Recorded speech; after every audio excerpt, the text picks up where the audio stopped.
Eu nunca imaginei que ia escrever sobre isso. Não é daqueles assuntos que a gente escolhe contar, sabe? Mas depois do que aconteceu ontem, sinto que preciso botar pra fora, mesmo que só pra mim. Ou pra você se estiver lendo. Não sei. Começou faz uns 2 anos, quando minha mãe começou a ficar esquecida. Coisas bobas, tipo deixar a torneira aberta, esquecer onde guardou o sal. A gente até brincava, mãe, tá ficando velha, hein? Ela ria, mas eu via o medo nos olhos dela. Depois vieram as quedas. A primeira foi no banheiro, escorregou no tapete molhado. Quebrou o pulso. Foi aí que a gente percebeu que não era só esquecimento. O médico falou que era Alzheimer. No começo leve. Mas a gente sabe como essas coisas são. Eu morava com ela, sempre morei. Meu pai faleceu quando eu tinha 16, e desde então fomos só nós duas. Nunca casei, nunca tive filho. Trabalhava como costureira, ela como faxineira até não aguentar mais. Aposentei cedo para cuidar dela. Não foi uma escolha difícil. Era minha mãe. Os primeiros meses foram até tranquilos. Ela ainda conseguia fazer as coisas sozinha, só precisava de lembretes. Eu deixava bilhetes pela casa. Mãe, toma seu remédio às 8 horas, não esquece de fechar o gás. Funcionava. Até que um dia ela acendeu o fogão e esqueceu a panela em cima. Queimou tudo. Foi quando comecei a trancar a cozinha quando saía. Foi nesse tempo que o irmão da igreja apareceu. O irmão Paulo. Ele era cooperador na congregação cristã. Aqueles que ajudam nos cultos, visitam os doentes, essas coisas. Conheci ele num culto online, quando a pandemia estava forte e a gente não podia ir ao salão. Minha mãe sempre foi muito religiosa, então a gente assistia direto. Um dia, ela comentou no chat que estava doente, e ele mandou uma mensagem particular para mim. Disse que ia orar por ela, que Deus ia curar. No começo foi bom. Ele vinha em casa, trazia umas passagens da Bíblia, orava com a gente. Minha mãe adorava. Ela ficava toda animada quando ele chegava, arrumava o cabelo, passava um batom. Eu via que ela se sentia especial. E eu ficava feliz por ela. Até porque, para ser sincera, eu estava exausta. Cuidar de alguém com Alzheimer é como ter um bebê que nunca cresce, só que pior, porque você vê a pessoa que você ama sumindo aos poucos. O irmão Paulo começou a vir mais seguido. Trazia comida, ajudava a dar banho na mãe quando ela já não conseguia sozinha. Eu agradecia. Não tinha vergonha de pedir ajuda. Ele falava que era obra de Deus, que a gente tinha que confiar. E eu confiei. Até o dia que ele disse que minha mãe ia ser curada. Foi num culto online. Ela estava pior, já não me reconhecia mais direito. Às vezes me chamava pelo nome da minha tia, que morreu há 20 anos. Mas naquele dia o irmão Paulo pediu para ligar a câmera. Ele estava no salão com outros irmãos e começou a orar por ela. Falou que Deus ia operar um milagre. Minha mãe, sentada do meu lado, balbuciava coisas sem sentido, mas de repente ela olhou para a tela e sorriu. Eu chorei. Achei que fosse um sinal. Depois do culto, ele me ligou. Disse que tinha tido uma revelação. Minha mãe ia sarar, mas eu precisava ter mais fé. Precisava deixar Deus agir. E que para isso eu tinha que confiar nele. Confiar asterisco nele asterisco. Não entendi direito na hora, mas ele explicou. Eu estava muito sobrecarregada, precisava descansar. Que se eu deixasse, ele ia cuidar da mãe por uns dias. Para eu poder respirar. Eu hesitei. Mas estava tão cansada. Há semanas eu não dormia uma noite inteira. Minha mãe acordava gritando, achando que estava sendo atacada. Uma vez ela me bateu porque achou que eu era uma estranha. Eu estava com marcas no braço. Então, quando ele insistiu, eu aceitei. Combinei de deixar ela com ele por 3 dias. Ele disse que ia levar para casa da irmã dele, que era enfermeira. Que ia ser melhor para a mãe porque lá tinham mais condições. No dia seguinte, ele chegou com um carro. Ajudei a colocar minha mãe dentro. Ela não entendia nada, só olhava para mim com aqueles olhos vazios. Eu beijei a testa dela e falei, é só uns dias, mãe. Logo eu vou te buscar. Ela não respondeu. O irmão Paulo me abraçou e disse que Deus ia abençoar a gente. Eu voltei para casa e dormi 10 horas seguidas. Quando acordei, a casa estava silenciosa demais. Fiquei olhando pro teto, sem saber o que fazer. Liguei pro irmão Paulo. Ele disse que estava tudo bem. Fiquei com o telefone na mão, ouvindo o silêncio do outro lado depois que ele desligou. A voz dele tinha soado calma, mas eu conhecia aquele tom, o mesmo que as pessoas usam quando não querem dizer a verdade toda. Levantei e fui até a cozinha. A geladeira ainda tinha as coisas que minha mãe gostava. O pacote de bolacha Maria meio amassado, o pote de doce de leite com a colher enfiada dentro, o suco de uva que ela tomava de manhã. Peguei a bolacha, mas não consegui comer. A garganta fechou. Saí pra rua sem rumo. O sol batia forte. e o asfalto queimava através das sandálias. Passei pela padaria, pela farmácia, pela banca de jornal onde minha mãe comprava a revista dela todo mês. O dono, seu Antônio, me cumprimentou com a cabeça, mas não perguntou nada. Todo mundo já sabia. Quando cheguei na praça, sentei no mesmo banco onde ela costumava sentar. As crianças brincavam no parquinho, as mães conversavam, os velhos jogavam dominó. Tudo igual, como se nada tivesse mudado. Mas tudo tinha mudado. Fiquei ali até anoitecer. Quando voltei para casa, o telefone estava tocando. Era o irmão Paulo. Alô? Ela tá pedindo por você, ele disse, sem preâmbulo. Meu coração deu um salto. Como é que ela tá? Confusa. Chora, depois esquece que chorou. Mas quando pergunta por você, a voz fica diferente. Como se ela soubesse. Engoli em seco. Posso falar com ela? Um silêncio. Depois, melhor não. Ela se agita. Mas você pode vir amanhã, se quiser. Eu vou. Desliguei e fiquei olhando pro aparelho. Não tinha mais ninguém para ligar. Meu pai tinha morrido há anos, meus tios eram todos distantes, e os poucos amigos que eu tinha sumiram quando as coisas ficaram ruins. Só sobrava eu. Na manhã seguinte, peguei o mesmo ônibus que minha mãe tomava quando ia ao médico. O irmão Paulo morava num bairro longe, num sobrado amarelo com grades na janela. A irmã dele, a enfermeira, me recebeu com um sorriso forçado. Ela tá no quarto, disse, apontando para uma porta entreaberta. Entre. Minhas pernas pesavam. Quando empurrei a porta, o cheiro me atingiu primeiro. Talco, remédio, algo azedo por baixo. Minha mãe estava deitada, os cabelos brancos espalhados no travesseiro. Os olhos dela se moveram devagar até me encontrar. Filha, ela sussurrou. A voz era frágil, mas era ela asterisco. Me ajoelhei ao lado da cama e segurei a mão dela, os dedos finos e frios. Eu tô aqui, mãe.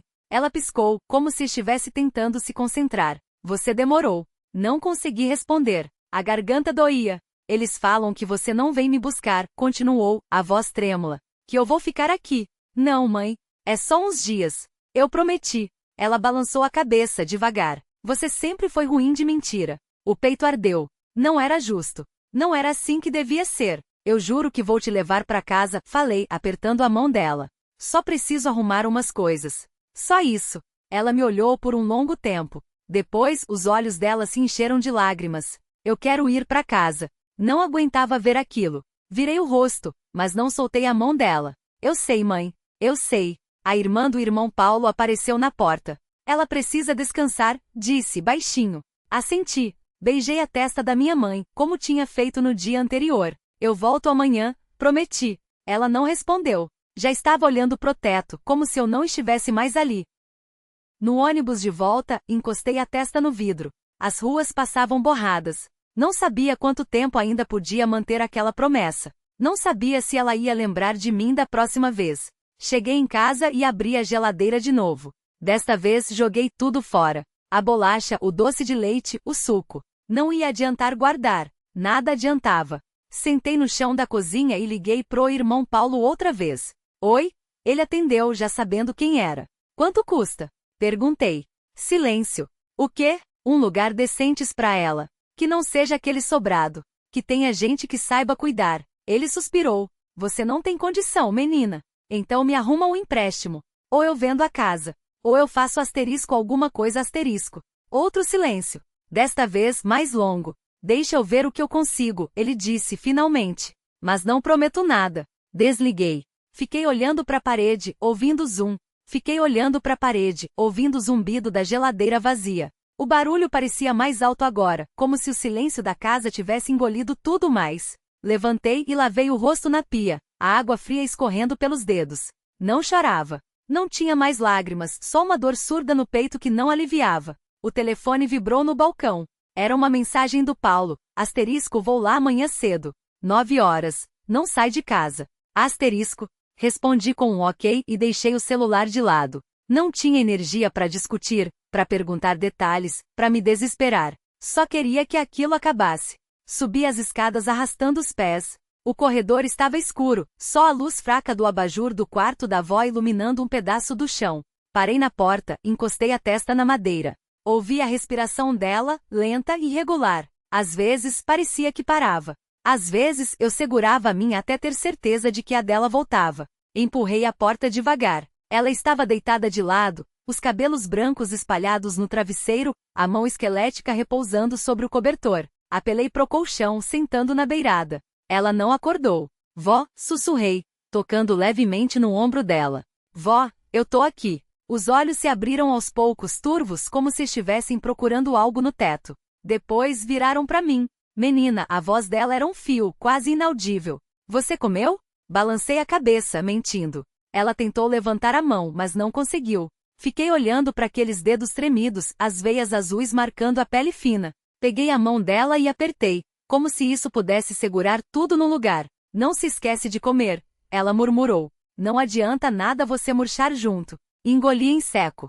Não tô murchando, vó. Ela fez um som meio risada, meio tossida. Boba. Sempre foi ruim de mentira. Ficamos assim um tempo, eu segurando a mão dela, ouvindo o som da respiração.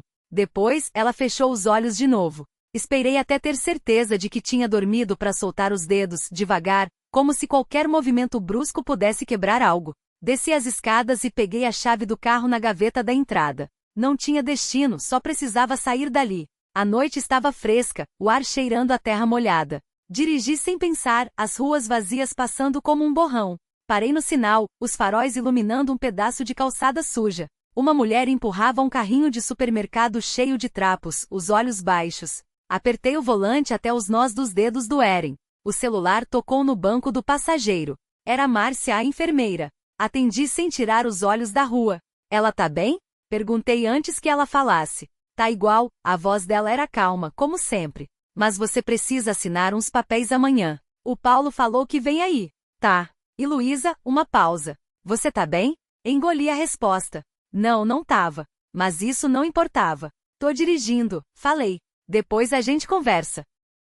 Desliguei. O sinal abriu. Pisei no acelerador, sentindo o carro ganhar velocidade. Não sabia para onde ia, só que não podia parar. Se parasse, ia desmoronar. E não tinha tempo para isso. Não agora. O asfalto brilhava sob a luz fraca dos postes, molhado pela chuva que caíra mais cedo. As ruas estavam vazias, só eu e o barulho do motor, um zumbido surdo que abafava tudo mais.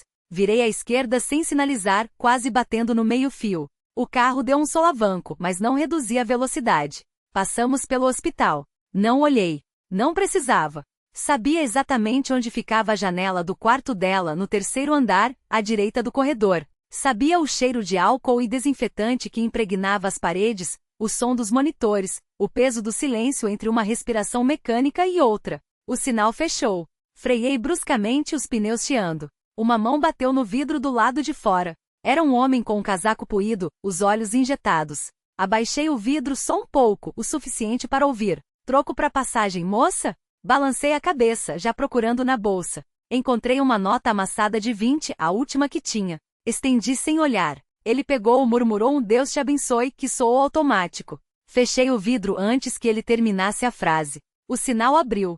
Segui em frente sem rumo. O rádio estava ligado, mas não ouvia música.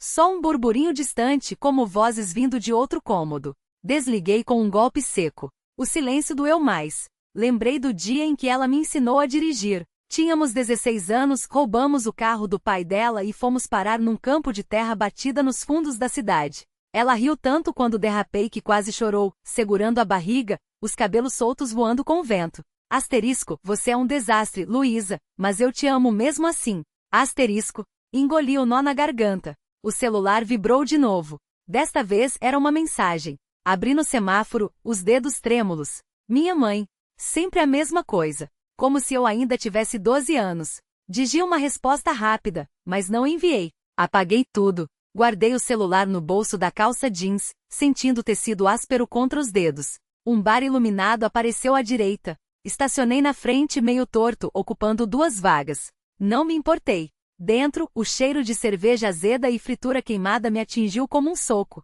Alguns olhares se viraram na minha direção, mas ignorei. Sentei no balcão, os cotovelos na madeira pegajosa. Uma cachaça, pedi sem olhar para o atendente. Pura. Ele não perguntou nada. Só serviu. Bebi de um gole, sentindo o fogo descendo pela garganta. Pedi outra. E mais uma. O líquido queimava, mas era melhor que o vazio. Alguém sentou ao meu lado. Um homem pela sombra que vi pelo canto do olho. Não virei a cabeça. Tá sozinha? A voz era grossa, arrastada. Não respondi. Bebi outro gole. Ele insistiu. Posso te fazer companhia? Desta vez, olhei. Cabelos grisalhos, camisa aberta no peito, um cheiro forte de cigarro e suor. Sorriu, mostrando os dentes amarelados. Não, falei. Ele abriu a boca para dizer mais alguma coisa, mas deve ter visto algo no meu rosto. Levantou as mãos como se rendesse e foi embora. O atendente colocou outra dose na minha frente. Não lembrava de ter pedido. Essa é por conta da casa, disse baixinho. Agradeci com um aceno. Não perguntei por quê. Bebi devagar desta vez, sentindo o peso do corpo no banco. As luzes do bar borraram. Fechei os olhos. Vi o rosto dela. Não como estava agora, pálido e imóvel entre os lençóis brancos do hospital, mas como era antes, os lábios pintados de vermelho, as sobrancelhas arqueadas quando estava brava, as mãos sempre mexendo, como se não conseguisse ficar parada. Asterisco, você é minha melhor amiga, Luísa. Não importa o que aconteça, tá? Asterisco. Abri os olhos de repente. A dose ainda estava pela metade. Empurrei o copo para longe. Quanto eu devo? Perguntei, tirando a carteira. O atendente balançou a cabeça. Já tá pago. Saí sem agradecer. O ar frio da noite bateu no rosto, me acordando um pouco. Respirei fundo, sentindo o cheiro de gasolina e terra molhada. O carro ainda estava onde eu o deixei. Entrei, liguei o motor. As mãos tremiam levemente no volante. Não podia ficar assim. Não hoje. Virei a chave na ignição. A rua estava vazia, só os postes amarelados iluminando os buracos no asfalto. Apertei o acelerador sem pensar, o carro deu um solavanco. O rádio ligou sozinho, alguma música antiga que ela adorava, a voz da Ivete Sangalo arranhando asterisco. Quando a gente ama, a gente cuida, asterisco. Mudei de estação com um golpe seco no botão. O sinal fechou no cruzamento da praça. Parei, os dedos apertando o volante até doer. No retrovisor, meu reflexo parecia de outra pessoa. Olhos inchados, cabelo desgrenhado, a camisa amassada do lado que eu tinha chorado. Fechei os olhos de novo e contei até 5. Quando abri, o sinal já estava verde. Um carro buzinou atrás de mim. Avancei devagar, como se o peso do que tinha que fazer fosse freando os pneus. Cheguei ao prédio dela.